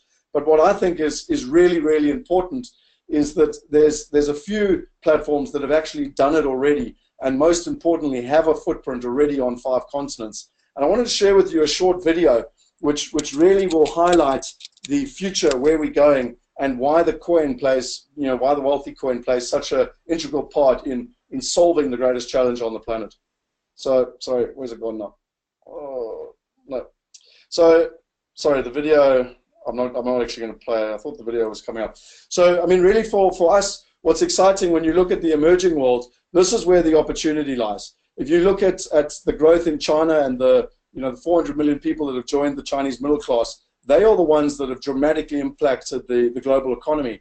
And if you look at these regions that we're focusing on and where there's population growth, urbanization, and internet adoption, over the next 10 years, 1.2 billion people are going to be joining that middle class. When you look at capital flows and investment in real estate, you know, there's billions of dollars every single year, and yet it's still the top 1% of the top 1%. We're interested in helping the middle class and the 99% be able to participate. And there are hundreds of millions of people who have a problem that need a solution. And really, that's where the wealthy coin came in, because it provides people with something that they understand. If you're a goat herder in Africa, a rice farmer in China, a rickshaw driver in India, or even an investment banker in New York, you all understand the value of real estate. Whether or not you had access to it or not, that's a separate conversation. And so this allows, from a mass adoption perspective, it allows people to be able to understand it. Everyone understands the value of real estate. Just to give you some of the components around the game theory and the gamification, When you look at education as an example, there's been massive adoption in online education. But when it comes to investing, there's been large growth, but actually not mass adoption. And we believe that gets solved, and trust gets solved by bringing the two together. And so one of the things that's really important for us with the Wealth University is that we literally have gamified the entire process, so that people that are learning about how to invest in real estate, or how to invest overseas, or how to get into commercial, they will actually get coins all the way through the process. They'll get wealthy coins all the way through the process. And this is just one leg. So you've got education, you've got investment, you've got due diligence, you've got community engagement like we're on tonight, or you've got purpose. And these are all ways that within the ecosystem are going to ultimately unlock the ecosystem. And I think this here is really quite a complicated overview of what Jaco Moritz put together. But you can see Wealth Migrate, the platform. You've got the Wealthy Exchange. What people don't realize is we can work with all the crowdfunding sites around the world. We can work with Proppy, we can work with Real, and ultimately we can create a trusted global real estate marketplace where people can actually come together and be able to invest not only locally but internationally. I want to share with you this little video now, which will really kind of highlight and give you a view into the future. We'd like to introduce you to a revolution unlike any other throughout the history of mankind. This is a wealth revolution, and it's going global. Did you ever think that you'd be able to benefit from the only real, time-honored investment mankind has ever known? Real estate. Real estate investing has only ever been accessible to a small percentage. This is no longer the case. The wealth revolution means that wherever you are on your wealth journey, be it taking your first steps or taking off globally, you can join our global community, a community of real estate investors just like you. The Global Wealth Group is experiencing exponential growth, and wealth has never been this accessible. A truly global wealth revolution. We dream big, and our dream is to impact the lives of 1 billion people. 1 billion people. How will we do this? Through groundbreaking digital platforms that allow investors like you to take part in exciting real estate investment opportunities. These opportunities are waiting for you everywhere, anywhere, worldwide. Now you can invest in real estate with any amount of money, from the comfort of your couch or your internet device. Introducing our global brand ecosystem. Wealth Create, Wealth Migrate, Wealth University, the Wealth Movement, and the Wealth eCoin, which unlocks the entire ecosystem. WealthCreate.com is a platform for those taking their first steps on the wealth journey. The new investors who earn whilst they learn using real or virtual currency. Imagine this. Now anyone can own part of a hospital, a share in their local shopping mall, co-invest in a new and exciting development, or even earn quarterly returns from residential and commercial tenants. They, you, can now stand alongside multi-millionaire investors and earn the same relative amounts. WealthMigrate.com is a platform for those investors who are already soaring, as well as those who seek to join them. You can now own and manage a global portfolio of commercial real estate and do it all online. You'll benefit from the capital growth of your investments and get paid quarterly dividends in first world currencies, whether they be from commercial tenants or the funding of developments. The global dashboard shows all available opportunities, potential investment pledges, upcoming deals, and most importantly, allows you to manage your global diversified portfolio in one place. Passports and visas also become easier to obtain, as well as tax-efficient structures that allow global flexibility. Create the freedom you desire for you and your family. WealthUniversity.org is a video-based e-learning platform for those who want their wealth knowledge to take off. Our research shows that the wealth mindset is the single most important aspect of creating and sustaining wealth. Test your wealth IQ and challenge friends and family to find out theirs. Acquire the thinking, secrets, habits, and proven success strategies used by the world's wealthiest investors, as well as that of our global community, who aren't just talking about it, but are actually creating it. Graduate and change your destiny and your future. Wealthmovement.com is the global gathering of our fans and followers in conferences hosted in local cities around the world, inspiring minds to help each other create more sustainable global wealth. The goal, to build a wealthier world together, and together to help reduce the wealth gap between the haves and the have-nots. Gain the latest up-to-the-minute knowledge of technology forecasts, internet finance, exponential thinking, collaborative smart investing, co-creation, apps and platforms, global wealth forecasts, cryptocurrencies, and new and exciting investment opportunities. This is your chance to meet your global wealth partners, co-investors and friends, to be inspired by the world's wealthiest individuals and to learn to think how they do. Wealthe.io is our cryptocurrency, which is based on real estate. It unlocks the entire ecosystem, whether it be the community working together on due diligence, education, investments, social networking, community engagement, purpose, or many other applications within the global wealth group ecosystem. Let's build a wealthier world together. The Wealth eCoin is the catalyst to ensure this happens. At the Global Wealth Group, we are pioneering a global wealth revolution. Join us. Let's change the world. So I wanted to just share that, and what's interesting for us is that we really are just sharing with people. We're only going into the public launch next year, but the breakdown of what we're going to do and how we're going to do it, I can actually share with you in terms of, you can see there that you've got the platform development and Wealthy Exchange, you've got the brand ecosystem, which is everything you've just seen. It's continuing to grow the team, the marketplace rollout, the marketing, and then what's interesting as well, and I don't know actually, Richard, David, and Michael, whether you know this, but we've actually agreed a deal with Hero X, which is Peter Diamandis, to be able to do an incentive challenge around smart investing with getting the best tech people worldwide to really be able to do that. Jeff Hayes is also one of the world's most respected documentaries makers, and he's doing a documentary on the wealth gap, which we also want to be part of, and then actually start with direct investment in real estate in terms of where we're going. In terms of just some of the timing and what's happening, you can see Hero X and the wealth gap movie there. In terms of some of the timing, we really are in the pre-stage at the moment. If people do want to participate up front, they can invest from $50,000, and they would actually get a bonus, which means if they put in $50,000, they would get effectively $75,000 worth of coins.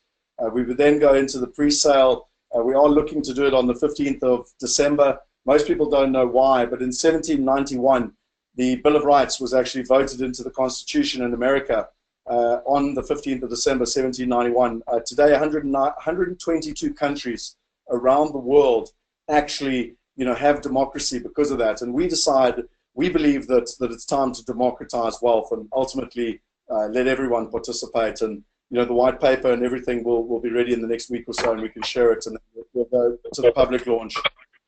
We'll have a public launch next year. So in conclusion, I just wanted to share with you, every single year at the Davos Summit, they talk about the wealth gap. They talk about it being the greatest challenge on the planet.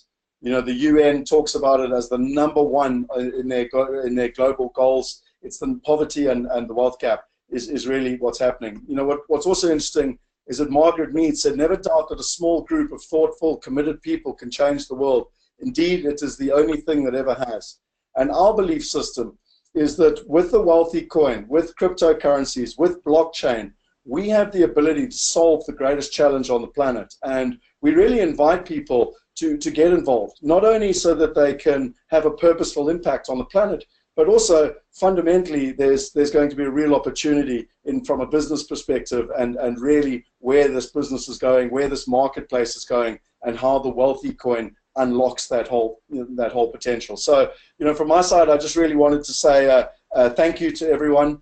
I will put up the details now quickly. If you want to go to the website, you can go to wealthy.io. You can register at the moment. It's just pre-registrations, and we'll let you know as soon as the white paper is finished. Kevin is also online. You've got his email there and or SMS. So whether you're interested in investing in the coin and or in what we do with our wealth partners, really, go out there and connect. For those of you watching the recording afterwards, you can actually click on the link below. And really, from my perspective, Kevin, I know there's a huge amount of questions, and we went over a little bit in terms of the timing. I'm not sure, Michael, David, and Richard, from your time, whether you would mind taking a few extra questions that people have been putting through. Sure. So, Kevin, do you want to drive that? So, Scott, what I've done is I've taken the questions out of GoTo, and I've put them all on Slido. So if you drive it from there. Okay, so let's go quickly over to Slido. And this is, Kevin set this up very kindly. What I love most about Slido is that the best questions get voted to the top. So if you want to go online, so you should be able to see my screen. The very first question was, Bitcoin is more a store of wealth rather than a transactional currency. Which coin will facilitate mainstream transactional adoption? And I'm just opening it to the floor, so please just jump in.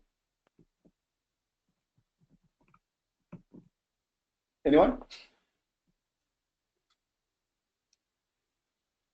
So the simplest answer to that is Litecoin, that has been set up exactly for that purpose, and it is called the silver to Bitcoin's gold, and it existed since 2011. It appreciated quite a lot during 2017 as well. And it is just a question of merchant adoption and of use in transactions for payment for products and services. There are other candidates of tokens that have been designed like that, but for the moment, the best is, in my opinion, Litecoin. Okay. So, yep. So I'm fairly bullish on Dash. They also have been have had a fabulous community, and we actually worked with them in the early days when they were I met them when they were $1.50 a coin, and when we worked with them, they went up from about $2 to about $5. Today, they're almost $800, and this is in a year and a half. And a lot of it is because the way that they've designed their system is that only about 60% of the miners' rewards go to the miners, and yet the crypto economics still work the same way, because they're still just dealing with what percentage of electricity you have to use to get profitable reward. But they take the other 40%, and about 20% goes to master node holders who secure the network and actually make the transactions faster, and the fees much lower. They're pennies on even the largest transactions, and they're very fast. That's why they call Dash. And they brilliantly, I think, took about 20% and said, this is for the community. This is to be able to go in and pay people salaries, to do advertising campaigns. We got paid in Dash for our PR work. And, back in the early days when it was $1 or $2 a coin, their monthly budget was like, $30,000, $40,000, $50,000. Now it's in the tens of millions. And they're able to really just plow all that back into building the community. I'm a big fan of that, what they've done, and I consider them, as I mentioned earlier, sort of my core holdings. That if you diversify among your core holdings with Bitcoin, Cash, Ethereum, and Dash, it all rhymes sort of, and maybe add Monero to that, you are pretty well diversified across several different things. Some people like Ripple, some people like Litecoin. They're all kind of top proven tokens.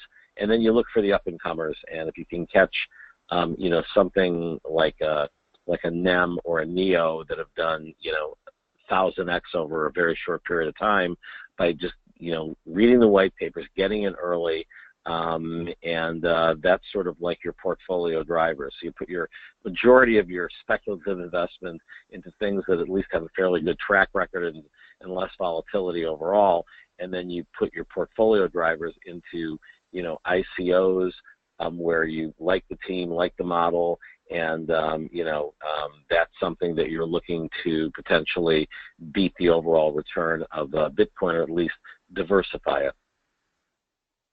Okay.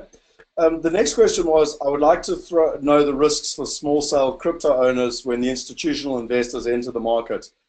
Richard, you were talking quite a lot around the institutional space. Do you think that's good for call us retail investors, or is it bad for us once the institutions get involved? I think it's long-term fantastic because it's a lot more money in the space, and as we were discussing before, that grows the whole pie. I think in the near term you could see some volatility, particularly when you have options contracts showing up, because it's going to cause, we're talking about larger movements of money, so I think we'll experience more instability in price in the near term. But I'm very long on the category, and I'm very long on Bitcoin specifically. So I think that at the end of the day, over the last 10 years, or the last 2 years really, we've watched some institutions start dabbling in the space. I personally know a couple of people who have very large financial institutions who have, you know, a Trezor wallet that's in a safe in the COO's office, and they're doing it already, but they're not doing it officially until some of the things like custodian,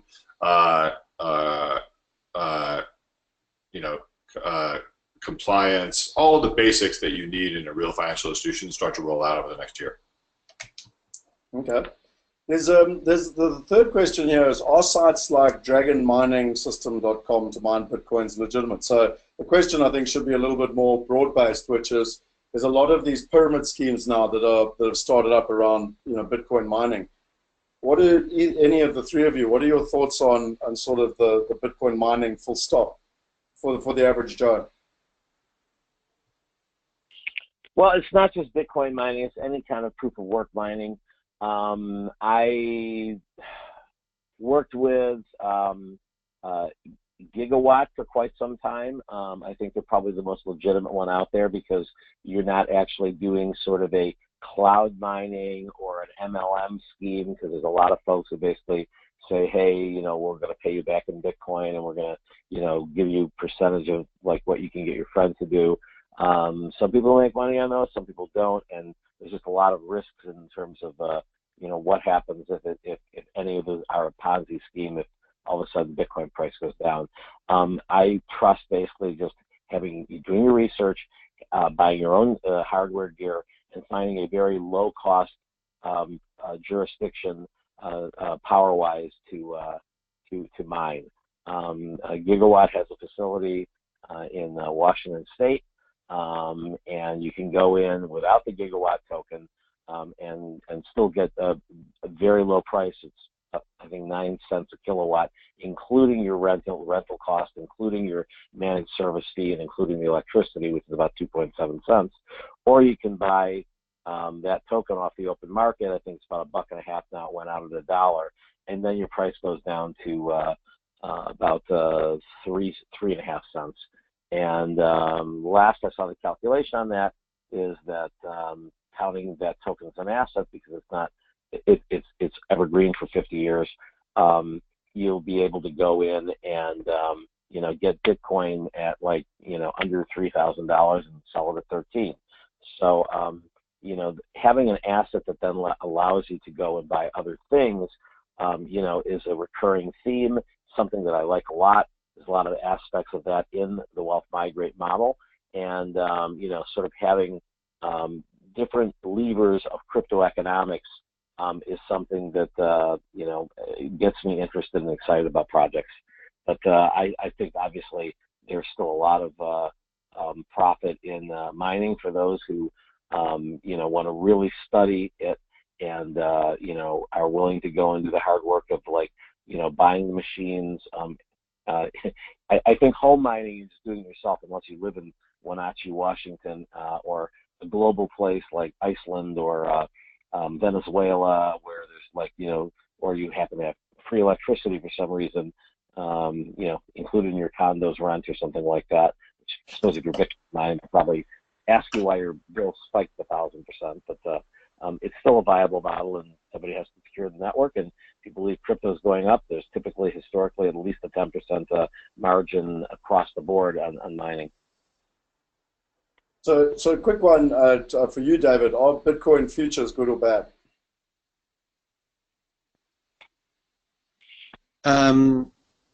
It is a very important recognition by the traditional financial sector of Bitcoin as a solid asset class, upon which not only futures but all kinds of derivatives can be developed, and that in turn allow Bitcoin to penetrate the traditional financial sector and its $1 trillion of moving assets that otherwise wouldn't be able to touch Bitcoin directly. So absolutely is a good thing, and it will be one of the reasons why the U.S. government will never be able to decide to, to declare Bitcoin illegal if they were ever tried to do so, because the interests of the traditional financial system will be intertwined intimately with Bitcoin and the cryptocurrencies overall. Okay. There was a question that popped up there where they were asking around, when you had original currencies backed by gold, it had an intrinsic value. And the question was, does Bitcoin have intrinsic value? I'd be interested, Richard, on what your thoughts are on that. So, the funny thing is whenever I hear this, I always question, what the hell is intrinsic value? It's a sort of a nonsense concept, right? I mean, I guess that you could say land has an intrinsic value because you can consume it for something. Oil has an intrinsic value today, but those are all ephemeral states, right? Like, land is valuable to us because we believe in property rights, but the American Indians, my ancestors, didn't believe in those things and therefore thought that was a crazy concept. I think that the belief system around Bitcoin today is broadly distributed and well entrenched, which says there's a fixed amount of this. We are accepting that it has value. You can exchange it for other things that have value as well. And so it meets all the measures of a store of value today.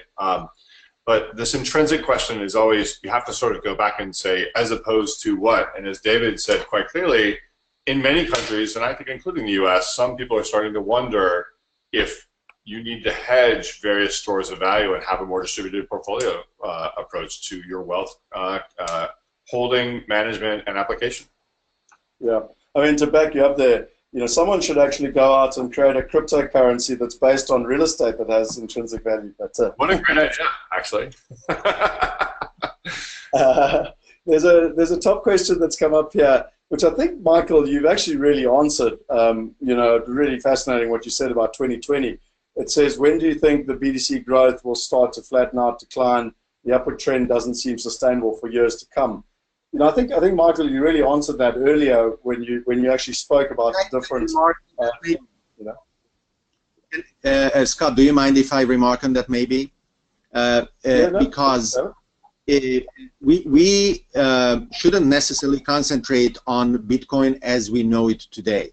Actually, I call Bitcoin the winning fork of an ever-evolving blockchain application, and it has been the case that in the past, with the forks, some exchanges were wondering whether they should call Bitcoin one of the new forks rather than the old one, basically hopping over to the winning variant.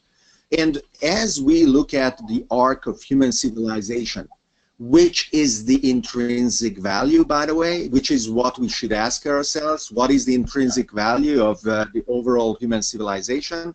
My favorite question is, as you see swarms of intelligent robots mining the resources of the asteroid belt, are they going to use coins made out of precious metal or banknotes or the creaky credit card system for transactions out of the 50s, 70 years ago as of now, or they will be using something modern, possibly a blockchain-based solution to transact among themselves and optimize resource allocation.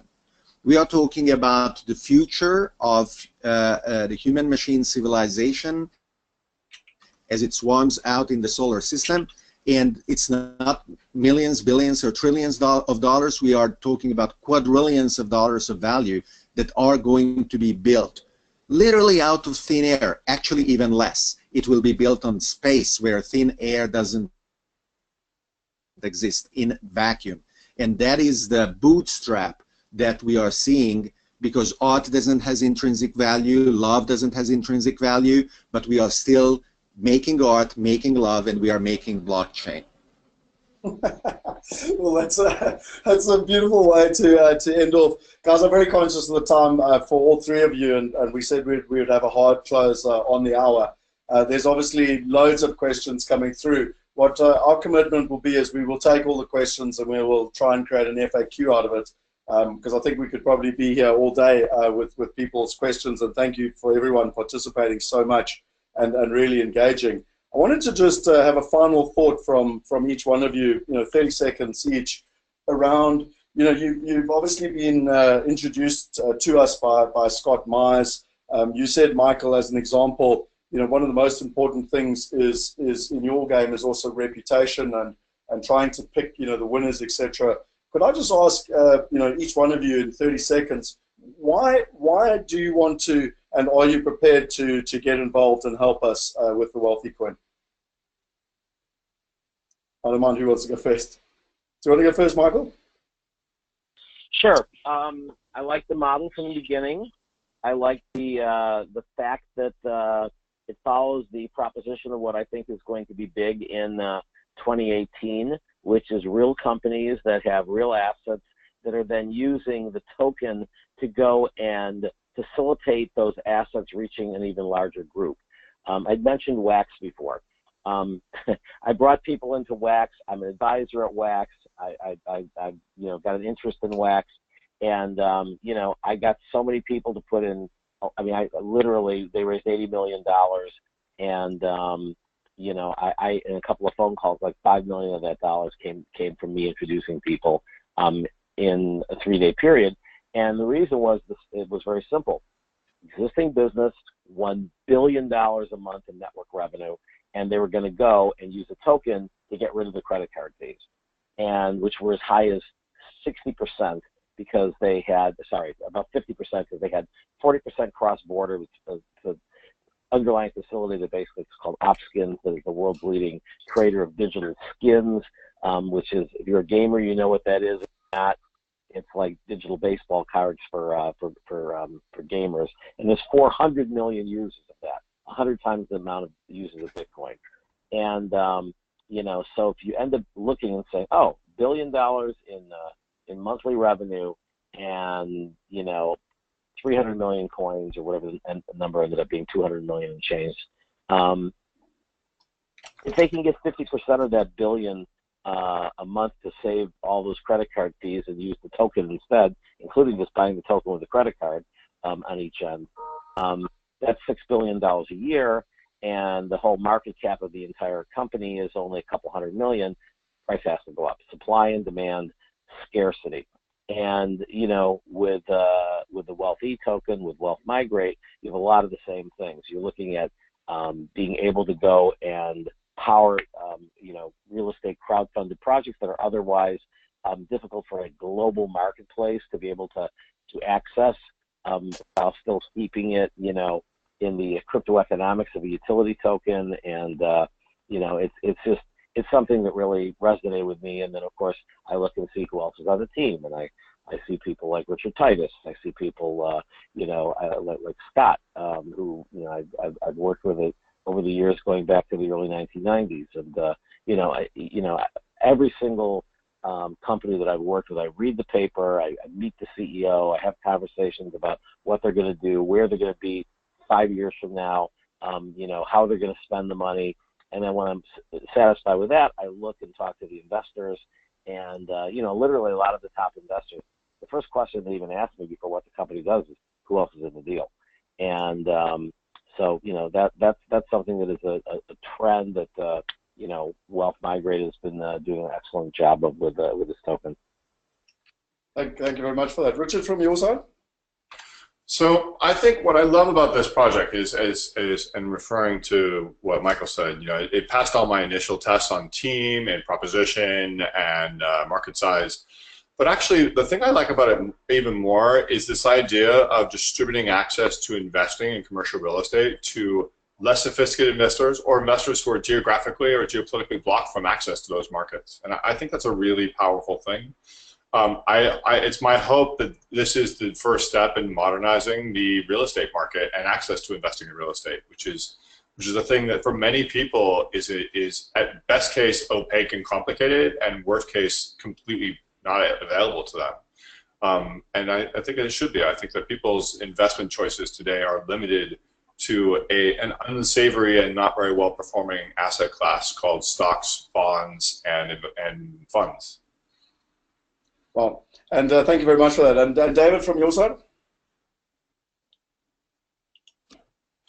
Our lifestyles are changing. If it was natural for a family 30, 40 years ago to get married, open a mortgage, stay put for the 10, 20 years needed to pay it off, and then have the home as part of the wealth of the family, the asset base of the family, for many today, not only it is not desirable because they move around so often, but in the most exciting and important hubs in the world, San Francisco, New York, Hong Kong, and elsewhere, it is impossible to buy an apartment or a house for too many, and they shouldn't. Now, through Wealth Migrate, a global supply of real estate is available at an entry point that allows everybody to place it to the level of investment that they can afford. And once again, through learning, which the wealthy coin will afford to anybody, step by step, ever increasing level of sophistication, what it means to be a global real estate investor, that kind of learning is going to be an incredibly precious component of why participating in this initiative is going to allow an ever-increasing number of people to enjoy a future that they will be living together with us. Awesome. Well, listen, to everyone who's online, I see that we are on the hour. To everyone who's online, it's amazing. Thank you so much for your participation. For all of you that are involved in the WhatsApp group, thank you for the ongoing activity. You know, do share it with your friends. There's a lot of talk happening at the moment, and our most important aspect of this evening was to hopefully introduce you to some of the world authorities in this space so that you can get the right information. You know, to David, Richard, and Michael, we deeply appreciate your time and your knowledge and you guys sharing. And it's, you know, with a huge amount of gratitude that you were willing to actually get involved in this project and really help bring this project to life. And, you know, to all of us, to Kevin, thank you for setting everything up and running the Slido. It's 3 a.m. in the morning, and well, now it's probably 5 a.m. in the morning in Sydney, so thank you very much being up at a ridiculous time. I really appreciate it. And then to our whole team, you know, guys, thank you for continuing to really turn the vision into a reality. And most importantly, I believe that we're all on a purposeful journey, and that this is not a nice to have. This is actually a necessity which we need to do, because the greatest challenge on this planet is the wealth gap. And I believe in our lifetime, using the technologies which are now available, we can all have an impact on this planet and go a long way to solving that grand challenge, which will be part of our destiny. So I really want to thank everyone online tonight. Thank you to our guests. Most importantly, you know, go out of here, share it with your friends, and let them know that we're at the dawn of a new era, an era in which technology can solve the world's grandest challenges. Thank you very much, and good night. Thank you. Thanks, everyone.